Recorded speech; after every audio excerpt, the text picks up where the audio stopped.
There's a dynamic that happens when a person is surviving intimate harm.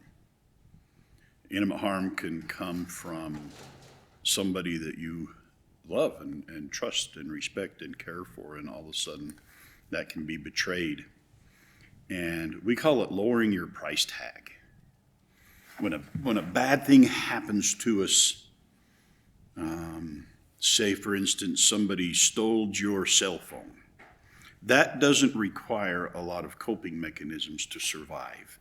It sucks, it's no fun, somebody stole your phone. That's a very different type harm than what we're talking about here. The kind of harm we're talking about here, intimate harm. So a trusted loved one, intimate partner, intimate relationship type harm. And one of the first kind of go-to default things that we see a lot is people will tend to devaluate themselves to the point they can find a way to cope with the horrific things that are now all of a sudden happening to them. And sometimes I like to tell a story about burnt toast to help people understand that. So, burnt toast. Say you and your intimate partner are just madly in love. Life is going well. And you get an opportunity to have a little breakfast time. You make breakfast for your partner. You've known from conversations and past experiences that your partner absolutely cannot tolerate burnt toast. Can't stand the smell, can't stand the texture, can't stand the taste, and has made it very clear throughout the relationship, burnt toast is a no-go. But you're making breakfast and things kind of get going out of control a little bit. Yeah, you burn the toast a little bit. So you set the table, partner comes in, notices the burnt toast, doesn't say a word, eats the breakfast, life goes on. But what's going through your mind is there's a good chance you know you burnt the toast. And you know your partner knows. Nothing said. It's very easy at that time to start thinking, what is wrong with me? Why can't oh, it was going to be perfect, and I ruined it, right? That's kind of a normal thing. Dang it, I wanted to make this special, and I stubbed my toe, and I ruined this perfect moment. Life goes on. Opportunity comes up again, cook breakfast. Guess what happens to the toast? You burn the toast again.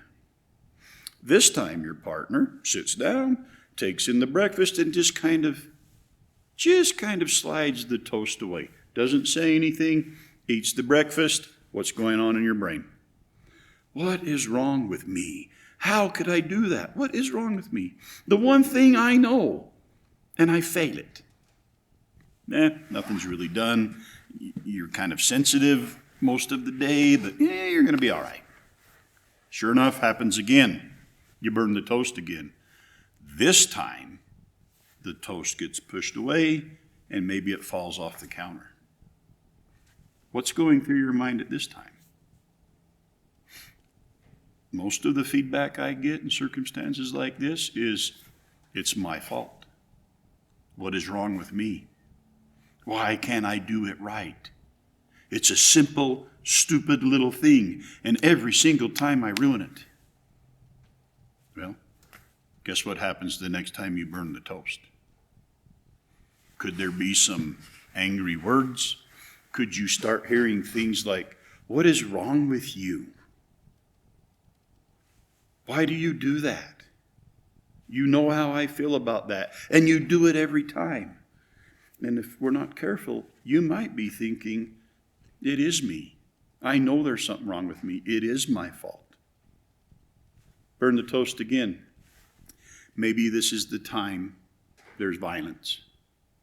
It builds up. These things build up. Most offenders who do offend against their loved ones, they build up and they build up and they build up.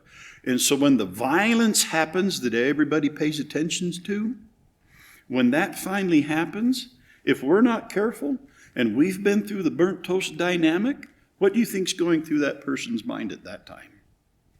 I had it coming. I deserved it. It's my fault. Now, what I believe that is, and if you break it down and think about it, there has been a course of devaluation that's happened. From an innocent little mistake can grow into a violent or an emotionally unsupportive encounter where the person actually can take blame for the bad action of another. I call it the burnt toast phenomenon. When I work with people who have suffered these type of circumstances, many times we'll hear, it's my fault. Because all you have to do to survive an intimate harm, one way, is to lower your value to the point it makes sense to take the blame of the bad actions of another on yourself. We see this all of the time with sexual assaults and domestic violence. And that is a normal coping mechanism that has very abnormal consequences. If you find yourself taking the blame for the bad action of another due to a series of minuscule events that build up and build up, what those little events do is that is almost a subconscious lowering of your own price tag. It's my fault for burning the toast. I should have known. What's wrong with me? Those are price tag lowering behaviors that when the thing does finally peak or spike to where it catches the attention of society or law enforcement or friends or neighbors or intimate or instinctive supports, when that thing finally explodes and everybody is screaming at you what you need to do, many times and many people find themselves in the position in their brain where no, you don't understand. It's all my fault. This is my fault. But ripple people, they don't hear that, they don't see that, they don't know that. And so when we're working with people who have suffered an intimate harm, there's more to it than meets the eye in many circumstances. The price tag lowering, the self-value, the self-worth, the self-blame, there's a very real chance that has been happening for weeks, months, and years. And then when we finally get a person that we're aware there's a harm problem happening, we tend to only focus on that instance, on that time, on that specific thing.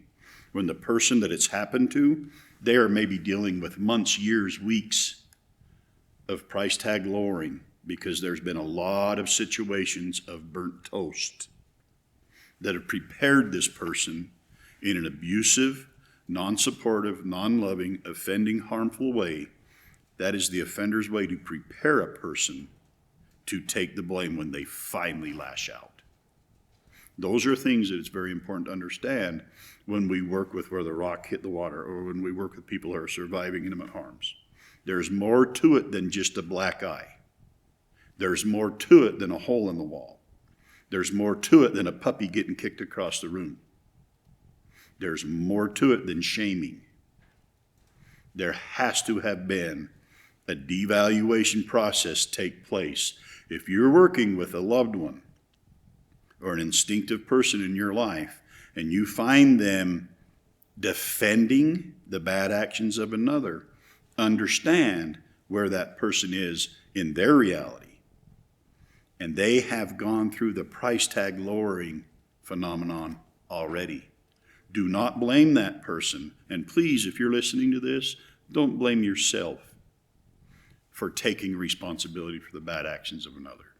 That is a way we learn to survive intimate harm. There's a way out of that. And there's a process to do that. And there are programs and helps and supports for that. But just understand, we know, and it's okay.